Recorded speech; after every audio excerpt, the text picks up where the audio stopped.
It's time to enter the drone zone with me, James Drone, aka Pure Ambient Drone. So hit that subscribe button, tap that bell, and get ready to synth on. Hey there, Synth Drones. We are back with episode number 29 of Midnight Synthesizer Talk with me, James Drone, the voice of synthesizers. It is Friday night, and it is questions and answers night. I'm going to be answering some questions that some of you posed to me in the YouTube community tab on my channel. If you haven't checked out the community tab in a while, you might want to get back involved. I have been over there posting things, and one of the things I posted last week was ask me a question and I will give you a shout out if I use it in my video. So tonight, I've got 8 questions from 8 different people. I might butcher their names a little bit, but let's go for it. I'm going to read these questions verbatim, okay? So if there's any typos or anything like that, they're going to come along with it. So the first question is from someone by the name of Retro Graz. What do you think about Behringer ARP 2500 clone? I think you meant 2600 clone. I'm thinking that it's going to be a very affordable alternative to Korg's clone that they're coming out with, which will be a smaller version of the larger one they just recently did that was running around 3,000 and change. Now, this is going to be really interesting to find out how Korg is going to compete with Behringer, because price plays a big part in a selection for a consumer, especially in times that we're going through now. So I think Korg is really going to have to get their build quality down pat and give you a big bang for your buck if they want to compare their prices and their product to a Behringer ARP 2600. I don't know what the build quality is of the new Korg ARP 2600, the full size. I just don't know what that is. I do know that the MS-20 Mini that I had felt a little plasticky in parts, and I wasn't too impressed with the build quality. I know that Korg went back to the drawing board and made a full-size MS-20. I haven't had my hands on one of those, so I can't tell you what the build quality is going to be on those. Now, I'm talking about build quality because to me, that is important. And when I received my Behringer Odyssey, I was really impressed with the build quality that I think is superior to the Korg's ARP Odyssey. I've had both. That's just my opinion. So I think that Behringer, who now knows that Korg is going to be making a cheaper alternative of the ARP 2600, I believe that Behringer is really going to knock it out of the ballpark to impress the consumers, and they're going to do it less expensively to the buyer. That's just my opinion. Okay, DJ Riot asks, what are your thoughts on rack modules? It seems like Yamaha and Korg have not made one in a long time, and Roland's last one was the Integra 7. What is the future of rack modules? Will we ever see a Zencore rack from Roland? Well, what do I think of rack modules? I love them for the space that they save in a studio. And I've actually been investing in more rack modules than before in the last recent months. There was a time when my studio was packed with them. The one thing I don't like about rack modules is that they do need a keyboard. And that's fine if you just want to control them with 1 or 2 keyboards attached. But if you want to not have to switch back and forth between MIDI keyboards, each module will have to have their own keyboard. Now, where am I going with this? A long time ago in a synth studio far, far away, it was my studio, by the way, I had a lot of rack modules, but I also had a lot of MIDI keyboards floating around all over the place so that I could trigger all of them, play all of them, manipulate all of them, whatever you want to call it. And it was a big mess.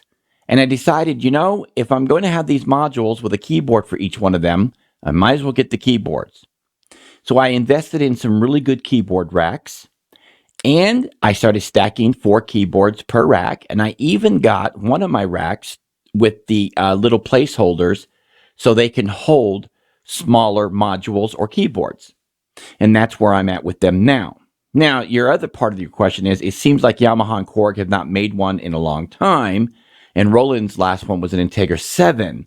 It is true that Korg and Yamaha have stepped away from the modules, and I don't know if they have any plans to bring anything back. It seems like with more people stuck at home and being bedroom producers, that another rack from Yamaha and Korg should be coming along anytime soon. But who knows? Yamaha could certainly benefit from bringing out another module, like, let's say, the module version of a montage, but then you would lose all of that hands-on control. Which brings me to my thoughts on rack modules again, and that is, you lose a lot from many rack modules just simply because you don't have that control. I think Yamaha and Korg have learned their lesson that people like hands-on controls, and when they can't get those, they like intuitive touchscreen, menu-driven screens to get them where they want to go to instead.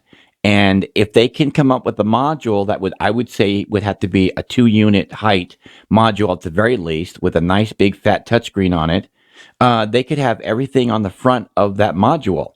Now, with that being said, I just don't know how much Yamaha and Korg can pack into a module with their current synthesizers and their engines. I'm sure they could fit them in there with today's technology, but I just don't know how much they could do it and do it affordably.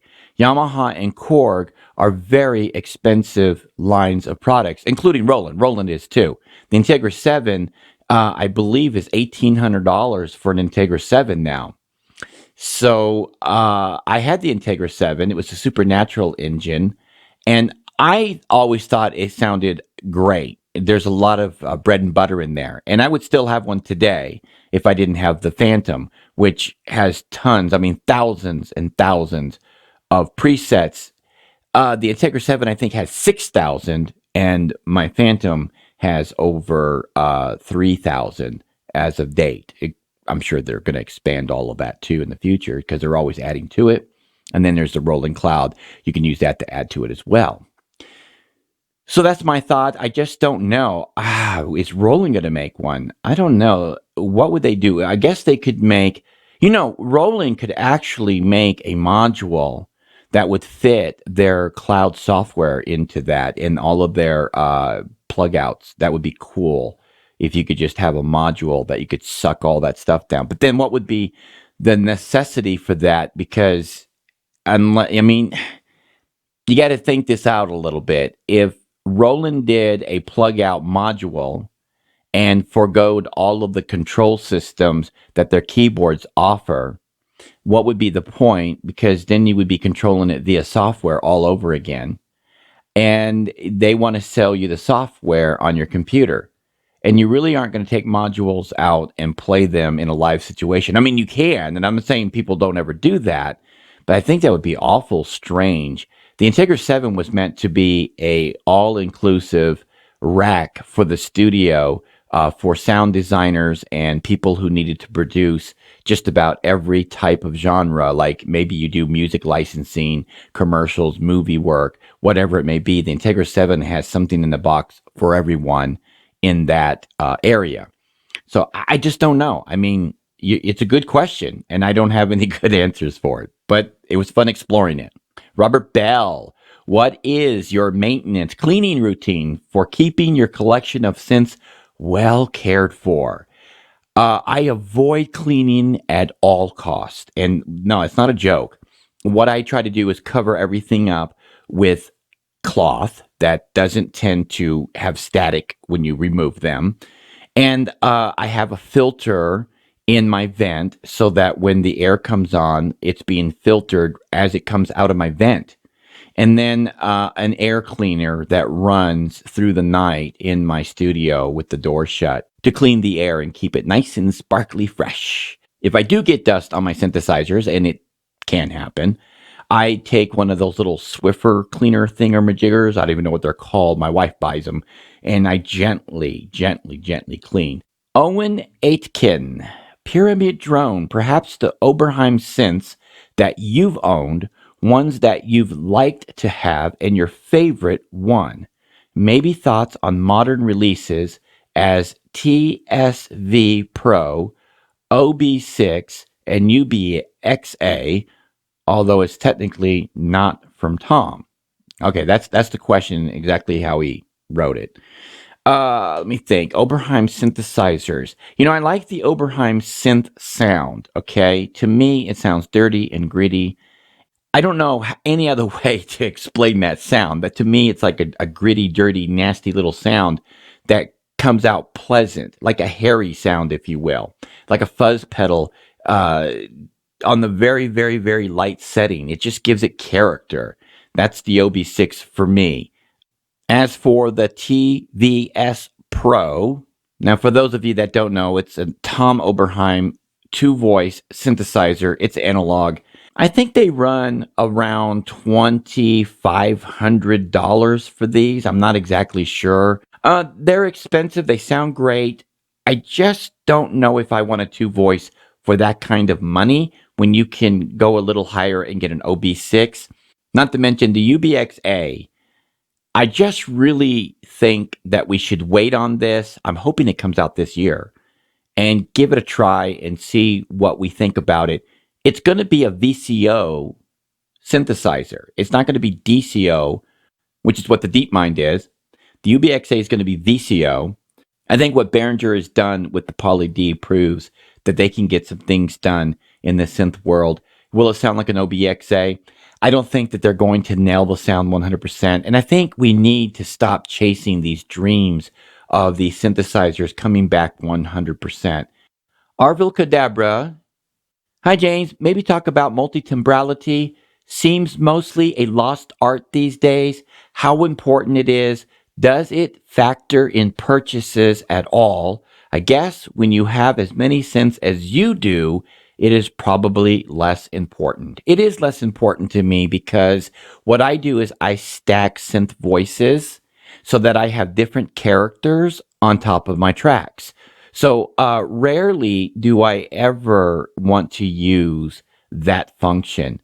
But for the synthesizers that do have this ability, and I'm interested in buying it for that purpose, I want multiple outs so that I can process the tracks once they're in the DAW separately from one another, okay, with EQ, compression, and effects, or anything else that I want to add to the tracks differently.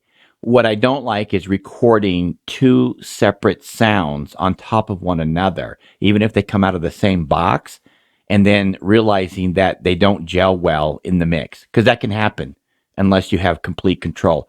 And I am a DAW control freak. I love to have complete control over every single sound in my DAW. So no, that's not important to me. The Rusconian. I would enjoy a discussion on utilizing studio space. You're asking me. Ergonomics and such. I would also appreciate a discussion on audio interfaces. Okay, wow. I told him I was going to touch on this. I replied back to this, and I said I would touch on this, and that's what I'm going to do. Okay, so first of all, utilizing studio space, you got to get some really good racks, okay? What I'm going to do on my website, it may not be up at the time you're hearing this, but on jamesdrone.com, I'm going to put links where you can obtain my gear that I use, and that way I won't get all these emails all the time about where do you buy your racks and where do you buy this and where do you buy that. So I want to put that all on my website. It just won't be up there at the time of this video release. But yeah, let me get back to this question. So utilizing studio space, you have to have some really good synthesizer racks. You just have to have them. What's good for me isn't always good for you. You have to figure that out on your own, what you have and what you need. And then you need to have a complete layout in your room. Now, when I moved into this new house, I moved into a smaller studio room. And I had to really think about utilizing the space that I had. And that meant using a measuring tape. I did a video about some of the items I keep in my studio all the time. A measuring tape sits right on front of my table. I use it all the time because I need to know where space is. So I've got 2 synth racks that hold 4 full-size keyboards, and then one of them can hold 4 racks or smaller keyboards. Then I custom built a table to fit on one of the walls. And then I built another table to fit my computer, my 3 screens, and a shelf goes over my computer system. Okay. And they handle my speakers and all of my control surfaces for my speakers because I have multiple speakers. I have a speaker switch. And then I have a audio interface is my Presonus. It is a Presonus Studio Live Series 3, and it has 32 actual inputs. So I can put 16 stereo synthesizers into this puppy, and it functions beautifully. And I can control just about everything from my computer with the interface app for the Presonus. I love it. Okay, my studio monitors are Yamaha HS8s, okay, the number 8, because I wanted something that would give me bass perception, but I don't trust my room for mixing, but it gives me an idea of just where I'm at. Now, for my balancing, where I want to hear all of my instruments and how they're playing with each other, I use an Avitone, just one, a mono speaker. And I sum everything down into a mono track and bam, I run it through my Avitone just to hear. But if you really want to know my secret weapon, it's my headset.